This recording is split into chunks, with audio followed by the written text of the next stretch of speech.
والصلاة والسلام على خاتم النبيين وعلى آله وأصحابه أجمعين.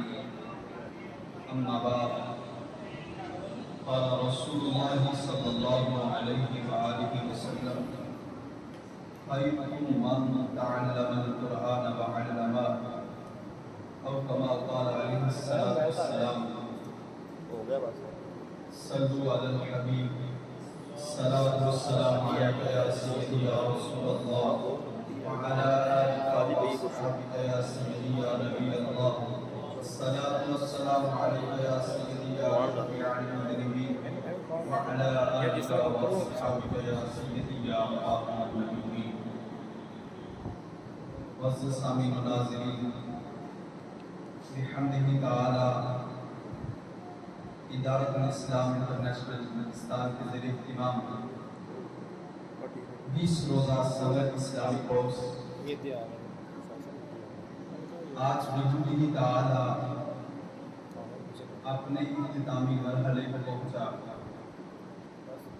اور یہ کورس بحمدہ تعالی آج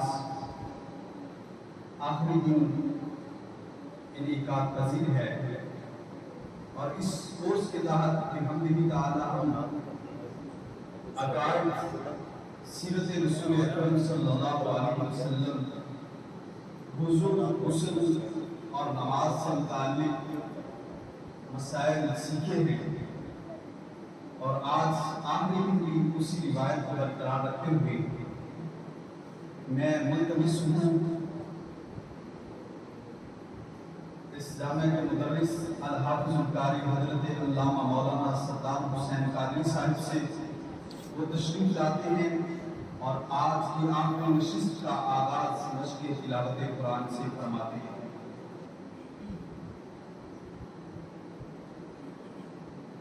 اعوذ باللہ من الشیطان الرجیم،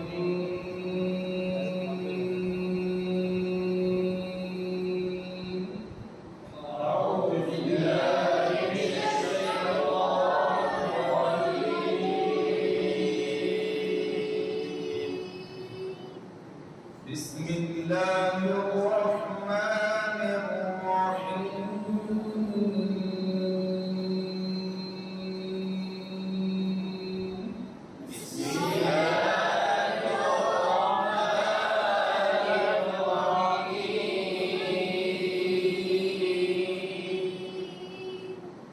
قل اعوذ برب الناس، ملك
سامعین و ناظرین، بحمدہ تعالی گزشتہ 19 روز میں ہم سیرت رسول اکرم صلی اللہ علیہ وسلم کے حوالے سے جو ہے وہ سیکھتے آ رہے ہیں۔ اس موضوع پر ہم سیکھ رہے ہیں اور آج آخری روز بھی سیرت رسول اکرم صلی اللہ علیہ وسلم پر جو ہے وہ بیان ہوگا۔ اسی پر میں ملتمس ہوں جامعہ کے متعلم حضرت علامہ مولانا محمد ساجد حسین چشتی صاحب سے، وہ تشریف لاتے ہیں اور وہ سیرت رسول اکرم صلی اللہ علیہ وسلم پر موضوع پر گفتگو کرتے ہیں۔ الحمدللہ رب العالمین والعاقبۃ للمتقین والصلاۃ والسلام علی سید الانبیاء والمرسلین وعلی آلہ وصحبہ اجمعین، اما بعد فاعوذ باللہ من الشیطان الرجیم، بسم اللہ الرحمن الرحیم، لقد کان لکم فی رسول اللہ اسوۃ حسنہ، آمنت باللہ صدق اللہ العظیم، صلوا علی النبی، الصلاۃ والسلام علیک یا سیدی یا رسول اللہ وعلی آلہ وصحبہ یا سیدی یا حبیب اللہ، الصلاۃ والسلام علیک یا سیدی یا رسول اللہ وعلی آلہ وصحبہ یا سیدی یا حبیب اللہ۔ آج ہم سنیں گے ہجرت کے ساتھ ساتھ جو واقعات پیش آئے ہیں۔ ان میں سے پہلی بات کہ حج کی فرضیت جو ہے یہ ہجرت کے 6 سال واقع ہوئی۔ پھر غزوہ ذات الرقاع واقع ہوا۔ اس غزوے کے اندر 700 صحابہ نے شرکت کی اور یہ مدت سفر 15 دن کی تھی۔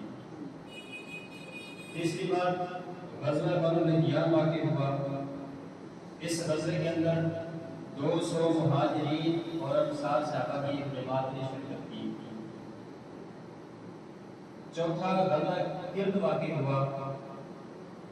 اس میں حضرت ابو ذر غفاری رضی اللہ تعالی عنہ آپ کے پہلے شہید ہو جاتے ہیں۔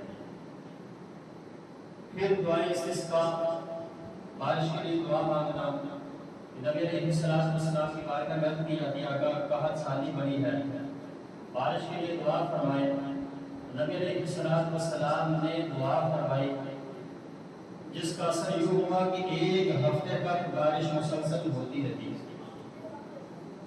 پھر زہار کا حکم، یہ بھی ہجرت کے 6 سال واقع ہوا۔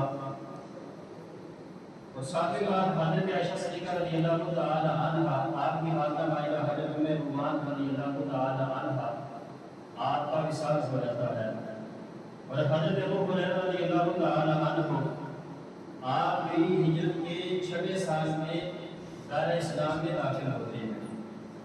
7ویں سال جو واقعات پیش آئے ان میں سے پہلا جو مارکر بنا رہا ہے وہ ہے غزوہ خیبر۔ یہ 10 یا 12 دن تک اس کا محاصرہ رہا، بالآخر اللہ تعالیٰ نے مسلمانوں کو فتح عطا فرمائی۔ پھر ہجرت کے 7ویں سال ہی نبی علیہ السلام نے حضرت صفیہ ام المومنین سے نکاح فرمایا اور حضرت ام حبیبہ رضی اللہ تعالی عنہا جو حضرت امیر معاویہ کی بہن ہے، حضرت ابو سفیان کی بیٹی ہے رضی اللہ تعالی عنہ، آپ سے رسول اللہ نے اپنے نکاح فرمایا ہے۔ پھر ہجرت کے 7ویں سال ہی نبی علیہ السلام نے مولا علی مشکل کشا رضی اللہ تعالی عنہ آپ کی نماز کے لیے غروب و سورج کو واپس بلایا تھا۔ اور ہجرت کے 7ویں سال ہی گدھے کے گوشت کو حرام قرار دیا گیا اور اسی سال میں مدعا جو تھا اسے حرام قرار دیا جاتا ہے۔ یہ غزوہ خیبر تک مباح رہا، پھر اس موقع پر نبی علیہ السلام نے اسے حرام قرار دیا۔ پھر جب فتح مکہ ہوا اس کو ہمیشہ کے لیے حرام قرار دیا گیا۔ ہجرت کے 8ویں سال جو واقعات پیش آئے ان میں سے پہلا یہ کہ حضرت خالد بن ولید جنہیں سیف اللہ کہا جاتا ہے، آپ دار اسلام میں داخل ہوتے ہیں۔ حضرت عمر بن عاص رضی اللہ تعالی عنہ آپ بھی ہجرت کے 8ویں سال دار اسلام میں داخل ہوئے اور ہجرت کے 8ویں سال ہی یہ فتح مکہ واقع ہوتا ہے جس کے اندر مارکہ اتارا جنگ بھی ہوئی اور کوئی قتل بھی نہیں ہوا. یہ واقعہ پیش آیا. پھر ہجرت کا جو 9واں سال تھا، اس سال زکوٰۃ کو وصول کرنے کے لیے رسول اللہ نے عاملین کو مقرر فرمایا. دوسری بات غزوہ تبوک، یہ بھی ہجرت کے 9ویں سال واقع ہوا.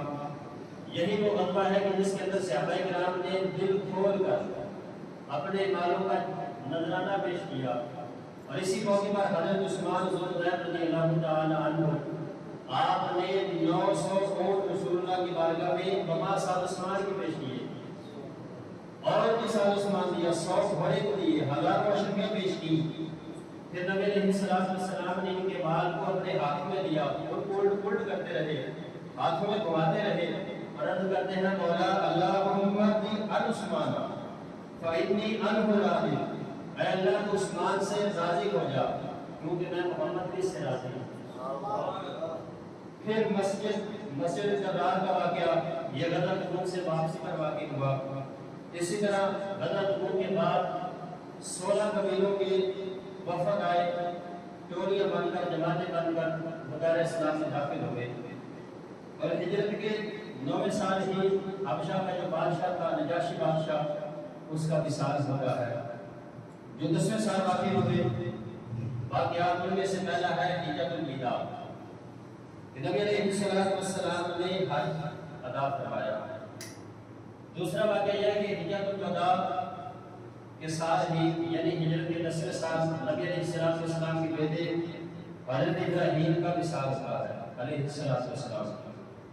تیسری بات حجۃ الوداع کے سال ہی نبی علیہ السلام کی بارگاہ میں جبریل امین بشری لباس میں آتے ہیں، خوبصورت حسین و جمیل بن کر ایمان اسلام کے بارے میں سوالات کرتے ہیں. پھر چلے جاتے ہیں، حضور فرماتے ہیں کہ یہ آنے والی جبریل امین. اور آخری بات جب 11واں سال شروع ہوا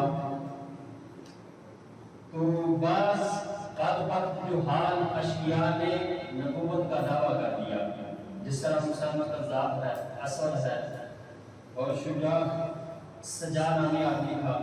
ان بدبختوں نے نبوت کے اعلانات کیے.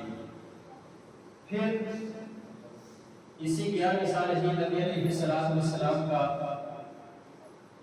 ربیع الاول میں وصال مبارک ہو جاتا ہے. آپ حضرت عائشہ صدیقہ رضی اللہ تعالی عنہ آپ کی گود میں تھے، آپ کا وصال ہوا اور حضرت عائشہ صدیقہ کے حجرے میں ہی آپ کی تدفین ہوئی. اور نبی علیہ السلام کے نماز جنازہ کو کوئی امامت نہیں کروائی گئی، بلکہ آپ کے مبارک جسم کو رکھا گیا. صحابہ آتے ٹولیاں بن بن کر درود و سلام کا نذرانہ پیش کرتے اور پھر اپنے گھروں کو چلے جاتے ہیں. دعا ہے کہ اللہ تعالیٰ ہمیں صحیح باتوں میں عمل سمجھ کی. سابق ناظرین الحمدللہ ادارۃ الاسلام انٹرنیشنل پاکستان سے اہتمام 20 روزہ سمر اسلامی کورس کے تحت ہم عقائد سے متعلق سیکھ رہے ہیں، اور آج الحمدللہ تعالیٰ اختتامی عقائد سے متعلق بیان ہوگا. تو اس کے لیے میں عرض گزار ہوں استاذ و استاذ العلماء ناظمینہ ادارۃ الاسلام انٹرنیشنل پاکستان حضرت علامہ مولانا مفتی ضمیر احمد مرتضائی زندہ شرفو. آپ تشریف لاتے ہیں، آپ عقائد سے متعلق گفتگو فرماتے ہیں. عقائد کے حوالے سے ہمارا بیان جو جاری تھا مکمل اور خاص کو سمجھنا بہت مشکل تھا. تاہم وقت المقدور کوشش کی تھی کہ عقائد جو ضروری تھے ان کا بیان کر دیا جائے. برزخ کے بعد قیامت کا ایک منظر ہے جسے معاد اور حشر سے تعبیر کی گئی. قرب قیامت کچھ معاملات ہوں گے اور قیامت جب برپا ہوگی تو سب زمین آسمان سب فنا ہو جائیں گے. لیکن دنیا کے فنا ہونے سے پہلے کچھ نشانیاں ظاہر ہوں گی جسے ہمارا غصہ قیامت کی نشانیاں سے تعبیر کرتے ہیں۔ تو ان نشانیاں جو حدیث میں بیان کی، اس کا حاصل یہ ہے کہ 3 خسف ہوں گے۔ خسف کہتے ہیں دھنسنا، کہ ایک مشرق میں ہوگا، دوسرا مغرب میں ہوگا اور تیسرا جزیرہ عرب میں ہوگا، جس میں باقاعدہ لوگوں کو گھڑے پڑ جائے گا۔ کچھ ہو گئے، کچھ ہونے والے۔ دوسرا یہ کہ علم اٹھ جائے گا۔ یہ نہیں ہوگا کہ علماء موجود ہوں اور ان کے سینوں سے علم اٹھا لیا جائے، بلکہ علماء دنیا سے تشریف لے جائیں، یوں علم اٹھا لیا جائے۔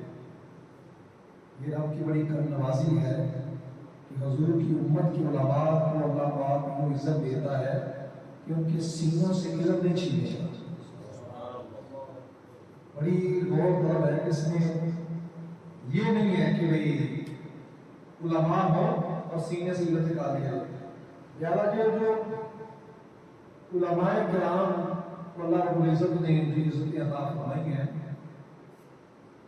ہم چونکہ پڑھنے پڑھانے سے متعلق رہتے ہیں تو اس واسطے کبھی ان فضائل کی طرف توجہ نہیں جاتی، چونکہ ہمارے طلباء جو آتے ہیں رضائے الہی کر دیتے ہیں تو فضائل اپنی خوبیاں، معاشرہ جو ہے اس میں افراد کئی طرح کے ہوتے ہیں جو ان کو واقعات سمجھتے ہیں کہ یہ عزت اور احترام کے لائق ہے، اللہ پاک نے نجات کی عطا فرماتا ہے۔ افسوس اس بات کا ہے کہ جنہوں نے دین سکھانا ہے وہ صرف علماء ہیں، دین سکھانے والے صرف علماء ہیں، اور ڈھونگ یہ لگ چکا ہے کہ جو بھی ملنگ صوفیت کا لیبل لگایا، تصوف کی 2-4 کتابیں پڑھی اپنی سوچ کے مطابق اور سمجھا کہ شاید میں بھی ہوں، صوفی ہوں، ظاہری عبادہ صوفیانہ بنایا، یا تھا کسی خانقاہ سے متعلق بڑے ان کے بزرگ تھے، اس کے بعد نیچے سسٹم چل پڑا جاہل ہوگا۔ تو یہ بڑا ایک تماشا بن جاتا ہے کہ یہ لوگ علماء سے نفرت دلاتے ہیں اور چھوٹا جی ہوئی انہاں مولویوں کی بلائی۔ اب یہ ملنگوں نے بھی جاہل قسم کے جو صوفی ہیں، وہ تو پڑھا لکھا طبقہ محسوس ہوتا ہے، سورت بوٹت ہو کر صوفیانہ گفتگو ہو رہی، یہ کہہ دی یہ بھی صوفیت پر بات کر رہے ہیں۔ اس طبقے نے بھی علماء سے دور کر دیا، روایتی پیری مریدی جس کے اندر تو اپنی ذاتی شہرت کا مسئلہ ہوتا ہے، دین سے کوئی وابستگی نہیں، یہ بھی علماء سے دور کر دیا۔ اب بتائیں کفر کا مقابلہ کرنے کے لیے اور لوگوں کی اصلاح کرنے کے لیے اور کون سے لوگ بچیں گے کہ جن کے ساتھ ہم یہ بات کر سکیں کہ یہ انہوں نے دین بچایا ہے اور انہوں نے دین بچانا ہے، یہ لوگوں کی رہنمائی کریں گے؟ کوئی ایسی بات سمجھ آتی نہیں ہے۔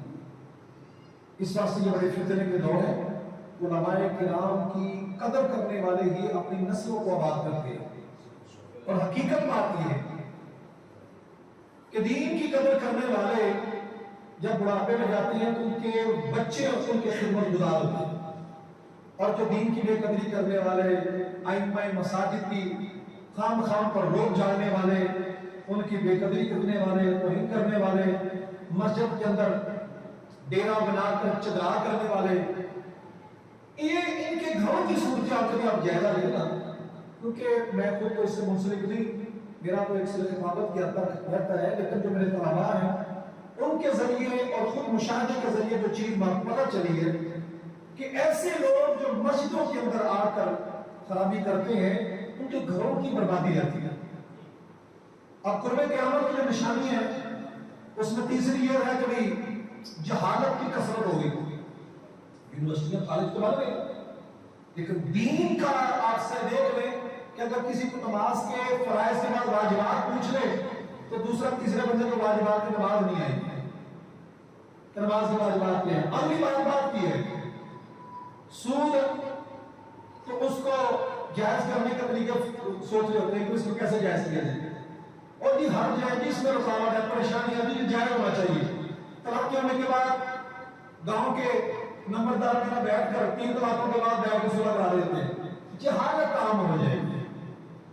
پھر فرمایا کہ چوتھی نشانی یہ ہوگی زنا کی زیادتی ہوگی کثرت سے، یوں ہوگا کہ جیسے جان گدھے جو ہوتے ہیں وہ سرے بازار بدکاری جفتی کر رہے ہوتے ہیں، اس طرح کوئی پرواہ نہیں ہوگی کہ ہمارے کو دیکھنے والا بھی ہے کہ نہیں۔ نظر سے جو نگاہوں سے زنا تھا وہ تو شروع ہو چکا ہے، کوئی پتہ نہیں موبائل صاحب والا دیکھ رہا ہے کہ نہیں، بس مستی میں چل رہے ہیں۔ مرد کم ہوں گے عورتیں زیادہ ہو جائیں گی، حتیٰ کہ ایک مرد 50 عورتوں کو سنبھالنے والا ہوگا۔ 30 دجال جو حضور صلی اللہ علیہ وسلم نے فرمایا کہ وہ کذاب ہوں گے، جو جھوٹے ہوں گے، نبوت کا دعویٰ کریں گے، اس کے علاوہ ایک بڑا دجال آئے گا تو وہ دعویٰ الوہیت کرے گا کہ میں خدا ہوں۔ اتنا ہو جائے گا کہ آسمان کو کہے گا بارش برسا، آسمان بارش برسائے گا، زمین کو کہے گا تو کھیت اگا دے، ایسے کھیت لہلہانا شروع ہو جائیں گے، جانوروں کو کہے گا تو دودھ دینا شروع ہو جائیں گے، جو کچھ کہے گا اس کے ہاتھ پر بنے ہوں گے، جنت اور دوزخ لیا پھرے گا، لیکن کہا جائے گا کہ جس کو یہ جنت کہے گا وہ در حقیقت دوزخ، اور جس کو دوزخ کہے گا وہ در حقیقت جنت۔ یوں ایک نظام چلے گا، مال کی کثرت بہت ہو جائے گی۔ آپ نے کبھی دیکھا یہ پرانے کبھی شاہی جو غسل خانے ہیں، آپ ان کو دیکھیں پانی گرم کرنے کا سیٹ اپ کیسا بنایا کہ ایک بار بادشاہ کیسے گرم پانی سے نہاتے تھے، اب ہر گھر کے اندر گیزر موجود ہے، سردیوں کے اندر گرم پانی، گرمیوں کے اندر ٹھنڈا پانی جب چاہیں، اور کھانے طرح طرح کے موجود۔ یعنی یہ شہانہ سسٹم اور مال کی کثرت یہ وافر ہو جائے گی۔ نہر فرات جو ہوگی اپنے خزانے کھول دے گی کہ وہ سونے کے پہاڑ ہوں۔ ملک جو ملک عرب ہے، ملک عرب میں کھیتی اور باغ نہر ہو جائیں گے۔ آپ یہ دیکھ رہے ہیں کہ جو باقاعدہ عرب شریف ہے، چٹیل میدان ہے، لیکن پہاڑ کٹ کٹ کر نہریں، باغات اور یہ چیزیں پیدا ہونا شروع ہو گئی۔ دین پر قائم رہنا اتنا دشوار ہوگا جیسے مٹھی میں اندارہ لینا۔ اب دیکھ لیں دین کے کتنے بندے آتے ہیں، اور جو آتے ہیں وہ سوچتے ہیں کہ ہمارے دوست کیا کہیں گے، رشتہ دار کیا کہیں گے، گھر میں ماں کیا کہے گی، لے پتر ہونے گا نہیں تو بڑا ہو گیا داڑھی رکھ لی، یہ تک نظام چل جائے گا۔ یہاں تک کہ آدمی قبرستان میں جا کر تمنا کرے گا کہ کاش میں اس قبر میں ہوتا، یہ کیفیت بن جائے گی، اتنا ختم ہو جائے گا۔ 10ویں عبادت کے وقت میں برکت نہ ہوگا، دن کو منٹوں کی طرح، مہینے جو ہے ان کی کیفیت کیا ہوگی، سال جو ہے وہ مہینوں کی طرح گزریں گے، وقت بہت جلد ختم ہوگا، برکت نہیں رہے گی۔ وقت زکات دینا لوگوں پر گرا ہوگا، اس کو چٹی اور تاوان سمجھیں۔ علم دین لوگ پڑھیں گے لیکن دین کے لیے نہیں پڑھیں گے، وَتُعَلَّمُ لِغَيْرِ دین، دین کے علاوہ کوئی اور مقصد ہو اس کے لیے پڑھیں گے۔ اب ہمیں مدارس میں بھی ساتھ بچوں کو بلانے کے لیے کہا جاتا ہے کہ ہم آپ کو ساتھ سبجیکٹ بھی پڑھائیں گے، یعنی دین کو دین پڑھنے کے لیے آتی ہے۔ مدارس میں ہوتے ہیں جو بڑے کم ہوتے ہیں، مدارس دینیہ کے طلباء بہت کم ہوتے ہیں۔ آپ پڑھائی کریں یونیورسٹی کالج میں بھی پڑھا جا رہا ہے، وہ بھی کہتے ہیں ہم اسلامیات پڑھاتے ہیں، لیکن وہاں جو پڑھا جا رہا ہے تو یہ دین کے لیے نہیں پڑھا جا رہا۔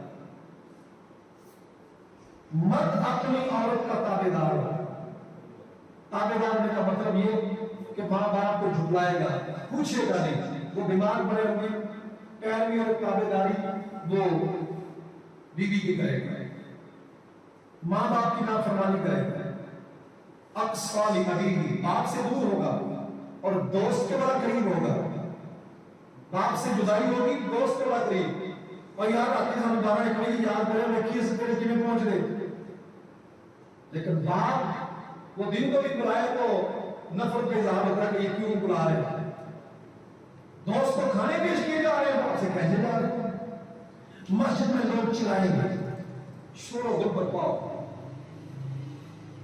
اب پتہ نہیں وہ کیسا شور ہو رہا ہے، معمول تو یہی کر دیتے ہیں کہ مسجد کے اندر جو دنیاوی باتیں کی جاتی ہیں، جو بھی لوگ اونچی اونچی آوازوں میں بات کرتے ہیں، ہم تو اس پر معمول کر لیتے ہیں، لیکن اس کے حوالے سے علاوہ جو ہے وہ جو زور لگا لگا کر نعت چیخ چیخ کر رہے ہوتے ہیں، اس کا بھی تھوڑا سا غور کرنا چاہیے کہ وہ کہیں وہ اس میں مرادیت نہیں ہے۔ گانے بجانے کی کثرت ہوگی، یہ نہیں پتا چلے گا کہ گانا شروع ہونے لگا ہے کہ نعت شروع ہونے لگی ہے، اس قدر کثرت گانے بجانے کی کثرت ہو گئی۔ لوگ اپنے اگلوں پر لعنت کریں گے، گزرے ہوئے لوگوں کو برا بھلا کہیں گے۔ یہ کس طرح ایک بندہ اٹھا ہوا ہے تو انجینئر نام کا پہلوں پر لعنت کر رہے ہیں، اس طرح سے لوگ اٹھنا شروع ہو جائیں گے، بڑوں پر لعنت کریں گے، گزرے ہوئے کہیں گے یہ برے لوگ تھے، 1400 سال کے گزرے ہوئے لوگ سارے برے ہو گئے۔ قیامت کے نشان اگلوں پر لوگ لعنت کریں گے، ان کو برا بھی، درندے جانور آدمی سے باتیں کریں گے، یہ سمجھے وہ بات سے بات کرنی شروع ہو گئی۔ گھوڑے کی جو مٹھی ہے وہ بندے سے بات کرے گی، ران جو ہے وہ بات کرے گی، اور تسمہ جو ہے وہ بات کرے گا، رپورٹ دے گا کہ جو کچھ گھر میں ہو اس کی خبر دی جائے گی۔ جدید آلات اس والے سے کیمرے، موبائل، یہ سارے اسی پر محفوظ ہو سکتے ہیں۔ ذلیل لوگ، لفظ جو ہے ذلیل لوگ جن کا تن کا کپڑا بھی پرانا ہوتا تھا، وہ بڑے بڑے محلات میں ہوں۔ دوسرا اس میں آیا ابھی بکریاں چلانے والے ننگے پاک بدن کو۔ دوسرا یہ کہ جن لوگ یہ جو کنجر گانے بجانے والے ان کو کنجر کہتے ہیں، تو وہ بڑے محسوس ہو جائیں گے کہ یہ ہمیں اللہ پاک نے بڑی عزت دی ہے، اور لوگ ان سے باقاعدہ جس طرح آٹوگراف لے رہے ہوتے ہیں وہ سمجھتے کہ شاید وہ دن داتا نہیں ہے آئے گا ان سے آٹوگراف لینا۔ اتنے ذلیل لوگ جن کی یہ کیفیت ہو جائے گی تو وہ لوگ لوگوں کے معزز بن جائیں گے، لوگ انہیں اپنا پیشوا بنانا شروع کر دیں گے۔ کیا خیال ہے کہ اگر گانے بجانے والے داڑھی رکھ لیں تو میرا خیال ہے آپ لوگوں کو دیکھیں وہ بھی داڑھی رکھ کر بیٹھے ہوئے، یعنی اگر کنجر لوگ داڑھی رکھ کر نماز شروع کر دیں تو لوگوں میں کئی داڑھی رکھنا شروع کر دیں گے، لوگ ان کو اپنا آئیڈیا بنا لیں گے، اور یہ ایک دجال کا ظہور ہوگا۔ 40 دن تک حرمین طیبین کے سوا پورے روئے زمین کا وہ گشت کرے گا۔ 40 دن میں جو پہلا دن سال بھر کے برابر ہوگا، پھر دوسرا دن مہینے کے برابر، اور تیسرا دن ہفتے کے برابر، باقی دن 24 گھنٹے کے برابر۔ یہاں تک کہ صحابہ نے پوچھا یا رسول اللہ پھر ہم نمازیں کس حساب سے پڑھیں؟ اگر ایک دن سال کے برابر ہو جائے تو نمازیں کس اعتبار سے پڑھیں؟ نبی پاک صلی اللہ علیہ وسلم نے فرمایا ٹائم کے اعتبار سے پڑھ لیں، اور اب وقت جو ہے وہ مقرر ہو چکا ہے، اس اعتبار سے اس کو پڑھ لیا جاتا ہے۔ علامہ شامی نے اس کے اوپر بڑی تفصیل سے بات فرمائی ہے کہ جن علاقوں کے اندر 6 ماہ سورج بنا رہتا ہے، فتنے بہت شدید ہو جائیں گے، ہر طرف اس دجال اپنی حکومت بنا چکا ہوگا، یہودی اس کے لیے اٹھ کھڑے ہوں گے، اور یہ جو سفیدے کا درخت ہے یہ بلکہ اس طرح کا ملتا ہے ایک درخت ہے جسے یہودی بڑا کاشت کرتے ہیں، اس کے پیچھے یہودی چھپے گا تو وہ نہیں بتائے گا، باقی ہر درخت بولے گا تو میرے پیچھے یہودی چھپا ہوا ہے، اس کو مارو۔ دجال کا جو معاملہ ہوگا اس کے ساتھ جو فوجی ہوگی تو اس کی مومن جو ہوگا وہ سمجھ لے گا کہ اس کی پیشانی پر کافر لکھا ہے، یوں نظام چلے گا تو حضرت عیسیٰ علیہ السلام کا نزول ہوگا۔ یہ نزول جامع دمشق کی جامع مسجد میں ہوگا فجر کے وقت، لیکن اس سے پہلے حضرت امام محمد بن عبداللہ مہدی رضی اللہ تعالیٰ عنہ علیہ السلام آپ مکہ مکرمہ میں ہوں گے، روئے زمین کے ابدال جتنے ہوں گے اولیاء کرام وہ سمٹ کر وہاں آ جائیں گے۔ رمضان المبارک کا مہینہ ہوگا، طواف کے دوران پہلے لوگ آپ کو پہچان لیں گے، کہیں گے ہم آپ کی بیعت کرتے ہیں، آپ بیعت نہیں لیں گے، پھر آواز آئے گی طواف کے دوران میرے بندے مہدی کی تم بیعت کرو، پھر لوگ اس آواز کے بعد اللہ کا جو خلیفہ ہے محمد مہدی اس کی بیعت کرو، لوگ پھر بیعت کرنا شروع ہو جائیں گے۔ وہاں سے آپ چلیں گے اور یہ جو ایران کا راستہ تہران کا آتا ہے اس علاقے سے ہوتے ہوئے فوج کو لیں گے، ساتھ سیاہ جھنڈے ہوں گے جن کو اٹھائے ہوں گے، وہاں سے چلیں گے اور آپ جائیں گے دمشق کی طرف۔ مقام لد پر آ کر حضرت عیسیٰ علیہ السلام اور دجال کا وہاں ٹکرا ہوتا ہے، لیکن اس سے پہلے حضرت امام مہدی دمشق کے اندر پہنچ جائیں گے۔ جب جانے والے دمشق میں پہنچیں گے، فجر کا وقت ہوگا، اذان ہو جائے گی، لوگ سنتے پڑھ لیں گے۔ امام حضرت عیسیٰ علیہ السلام یوں نزول فرمائیں گے اور منارے سے اتر کر نیچے آ جائیں گے، دونوں کی الائٹ سلائٹ ہو جائے گی۔ سنتے نہ ہونے کے بعد تکبیر جب کہی جائے گی تو شرفی کے اکبر میں کہا کہ وہ کہیں گے جماعت کرائیں آپ۔ امام محمد مہدی کہیں گے عیسیٰ علیہ السلام سے کہ آپ جماعت کرائیں۔ عیسیٰ علیہ السلام کہیں گے نہیں جی آپ جماعت کرائیں، کیونکہ جماعت وہی کراتا ہے جس کے لیے تکبیر پڑھی جائے۔ سو امام محمد مہدی آگے بڑھ کر جماعت کرائیں۔ عیسیٰ علیہ السلام نبی ہوں گے لیکن حضور کے امتی بن کر آئیں گے، حضور کے اس امتی بن کر آئیں گے، آپ نبی بن کر نہیں آئیں گے۔ عیسیٰ علیہ السلام آپ کی خوشبو، آپ کی منہ مبارک کی خوشبو، آپ کے سانس کی خوشبو سے دجال پگھلنا شروع ہو جائے گا، اس کو پتہ چل جائے گا کہ عیسیٰ علیہ السلام آ گئے۔ یوں دونوں مل کر چلیں گے، عیسیٰ علیہ السلام کا اور دجال کا ٹاکرا ہوگا مقام لد پر آ کر۔ یہ ایک مقام ہے، وہاں کنواں بنا بھی ہوا ہے، تو وہاں پر عیسیٰ علیہ السلام نیزہ ماریں گے۔ اب نیزہ اس وقت موجود ہوگا یا وہ باقاعدہ گرنیڈ ہوگا یا کوئی بھی مجھے ہو سکتی ہے، یا جس کو دور سے مارا جا سکتا، وہ مارے اس کی پشت پر لگے گا، گر جائے گا، پھر اس کو میں ڈال دیا جائے گا۔ یوں دور گزرے گا، آپ اپنے ساتھیوں کو لے کر طور پہاڑ پر چڑھ جائیں گے، اللہ کی طرف سے حکم آئے گا کہ ایسی قوم آنے والی ہے جس کا مقابلہ تم نہیں کر سکتے، یاجوج اور ماجوج۔ ملک شام کی طرف سے اردن کے وہاں کی سرزمین وہاں سے نکلیں گے اور ان کا اتنا بڑا لشکر ہوگا کہ بھئی 10 کلومیٹر کی مسافت، اس پر یہ اگر پہلا گروہ پانی پی کر جائے گا تو پیچھے مڑے گا اور سمجھے گا کہ شاید یہاں پر کوئی چیز تھی ہی نہیں۔ یہ گند ہوتے پھریں گے۔ حضرت عیسیٰ علیہ السلام جن دنوں میں وہاں پر رہیں گے، اس وقت گائے کی جو سیری ہے وہ اتنی نبی پاک صلی اللہ علیہ وسلم فرمایا قیمتی ہو جائے گی کہ 100 شرفیاں سونے کی، وہ دیکھ کر بھی لوگ غنیمت سمجھیں گے کہ ہمیں یہ بکرے یہ سیری مل جائے جو گائے کی ہے۔ کتنے بندے گائے کی سیری سے کفایت کریں گے، فاقہ بن جائے گا۔ عیسیٰ علیہ السلام دعا کریں گے، ان کی اس طرح گردنوں میں ایک گھوڑا نکلے گا اور جس کا نکلتا جائے گا وہ مرتا جائے گا۔ آخر میں سب کو اللہ رب العزت کے حکم سے دریا سمندر میں پھینک دیا جائے گا، لیکن بدبو ابھی ہوگی، پھر بارش ہوگی جس سے سب دھل جائے گا۔ 7 سال تک ان یاجوج ماجوج کے جو تیر کمان ہیں اس کو جلایا جاتا رہے گا، اس قدر ان کا سال و سال ہوگا سلے گا۔ اس کے بعد عیسیٰ علیہ السلام شادی فرمائیں گے، 40 سال تک آپ یوں رہیں گے اور ہر طرف فراوانی ہوگی، بکری اور شیر ایک جگہ پانی پیئیں گے، بچہ جو ہے سانس کے ساتھ کھیلے گا، کوئی موزی چیز اذیت نہیں دے گی۔ عیسیٰ علیہ السلام صلیب کو توڑ دیں گے، یہ جماعت کا نشان ہے، خنزیر کو قتل کر دیں گے، جتنے بھی بچ جائیں گے عیسائی ہوں گے جو وہ عیسیٰ علیہ السلام کے تبلیغ پر نبی پاک صلی اللہ علیہ وسلم کی امتی بن گئے۔ 40 سال کے بعد ایک ہوا چلے گی، عیسیٰ علیہ السلام کا وصال ہوگا تو آواز آئے گی نبی پاک صلی اللہ علیہ وسلم کے روزہ مبارک سے کہ ان کو میرے ساتھ دفن کر دو۔ جناب عیسیٰ علیہ السلام کا روزہ مبارک حضور کے ساتھ بالکل جو جگہ ہے وہاں پر ہوگا۔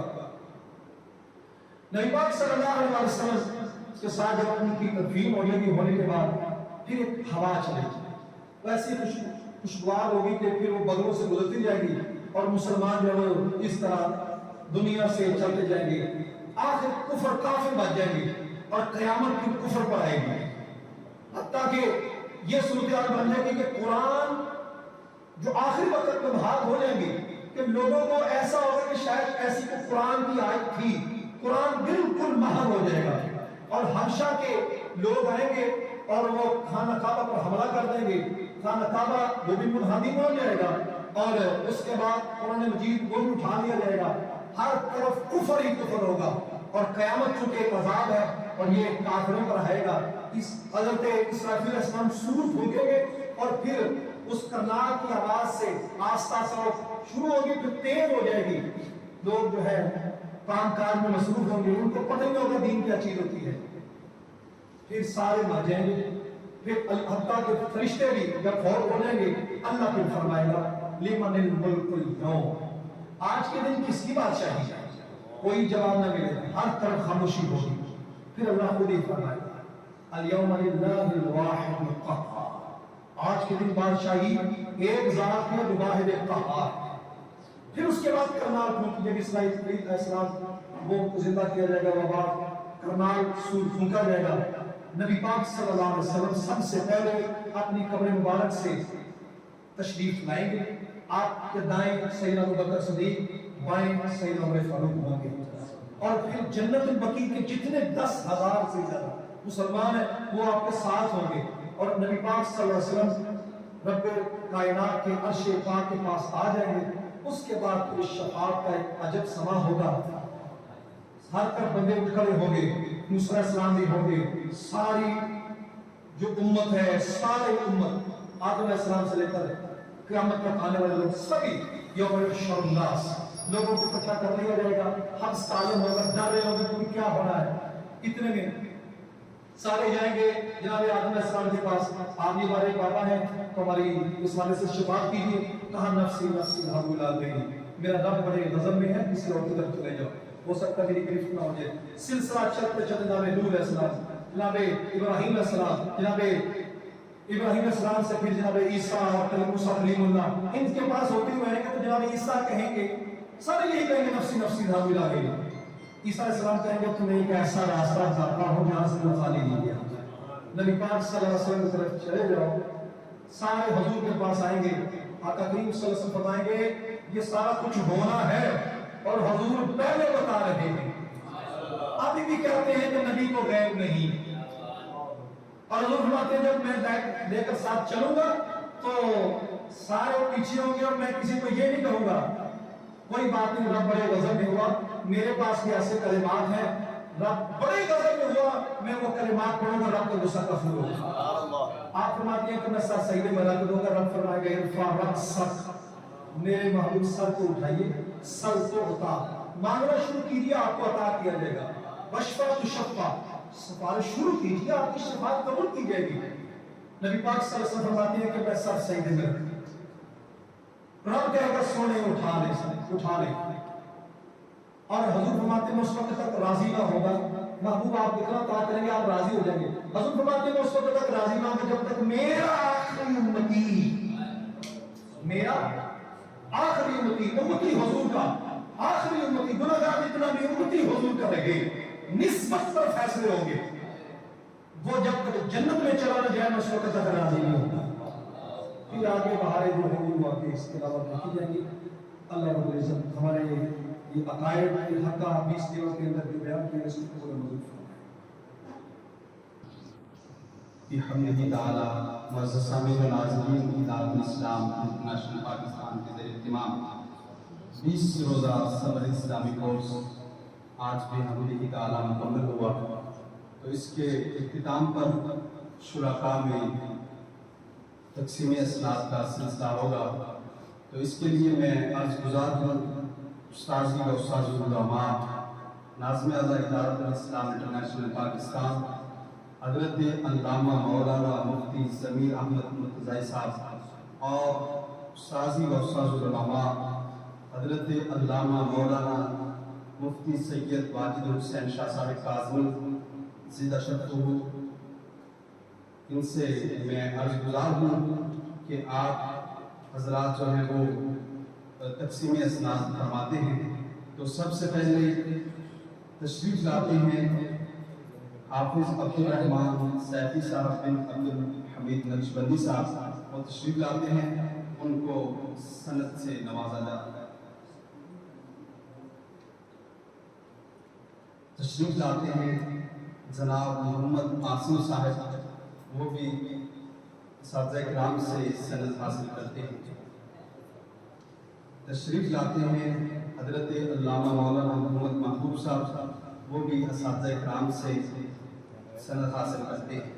تشریف لاتے ہیں محمد ظفر اقبال صاحب، وہ بھی اساتذہ کرام سے سند حاصل کرتے ہیں. تشریف لاتے ہیں جناب ابو حنیفہ صاحب، سے سند حاصل کرتے ہیں۔ تشریف لاتے ہیں جناب حافظ حمزہ عالم مرتضائی صاحب، وہ بھی اساتذہ کرام سے سند حاصل کرتے ہیں۔ اور تشریف لاتے ہیں صدام حسین صاحب، وہ بھی اساتذہ کرام سے سند حاصل کرتے ہیں۔ تشریف لاتے ہیں محمد نعیم عالم مرتضائی صاحب، وہ بھی اساتذہ کرام سے سند حاصل کرتے ہیں۔ تشریف لاتے ہیں حافظ غلام باری صاحب، وہ بھی اساتذہ کرام سے سند حاصل کرتے ہیں۔ تشریف لاتے ہیں قاری راشد علی صاحب، وہ بھی اساتذہ کرام سے سند حاصل کرتے ہیں۔ تشریف لاتے ہیں محمد راشد مرتضائی صاحب، وہ بھی اساتذہ کرام سے سند حاصل کرتے ہیں۔ تشریف لاتے ہیں محمد داؤد، وہ بھی اساتذہ کرام سے سند حاصل کرتے ہیں۔ تشریف لاتے ہیں محمد ساجد و محمد منیر احمد، وہ بھی اساتذہ کرام سے سند حاصل کرتے ہیں۔ تشریف لاتے ہیں محمد حسان صاحب، وہ بھی اساتذہ کرام سے سند حاصل کرتے ہیں۔ تشریف لاتے ہیں محمد توصیف حیدر، وہ بھی اساتذہ کرام سے سند حاصل کرتے ہیں۔ تشریف لاتے ہیں محمد وارث، وہ بھی اساتذہ کرام سے سند حاصل کرتے ہیں۔ تشریف لاتے ہیں حافظ احمد علی صاحب، وہ بھی اساتذہ کرام سے سند حاصل کرتے ہیں۔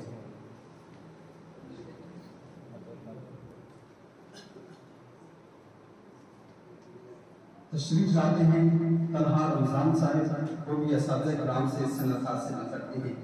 تشریف لاتے ہیں محمد بلال محمد شبیر، وہ بھی اساتذہ کرام سے سند حاصل کرتے ہیں۔ اور تشریف لاتے ہیں حافظ محمد عثمان یاسین صاحب، وہ بھی اساتذہ کرام سے سند حاصل کرتے ہیں۔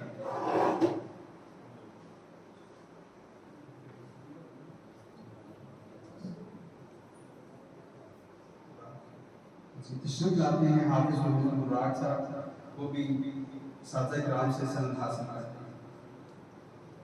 تشریف لاتے ہیں محمد اویس، وہ بھی اساتذہ کرام سے سند حاصل کرتے ہیں۔ تشریف لاتے ہیں علی حسن، وہ بھی اساتذہ کرام سے سند حاصل کرتے ہیں۔ تشریف لاتے ہیں محمد بلال، وہ بھی اساتذہ کرام سے سند حاصل کرتے ہیں۔ تشریف لاتے ہیں خضر حیات صاحب، وہ بھی اساتذہ کرام سے سند حاصل کرتے ہیں۔ بحمدہ تعالی آج کا یہ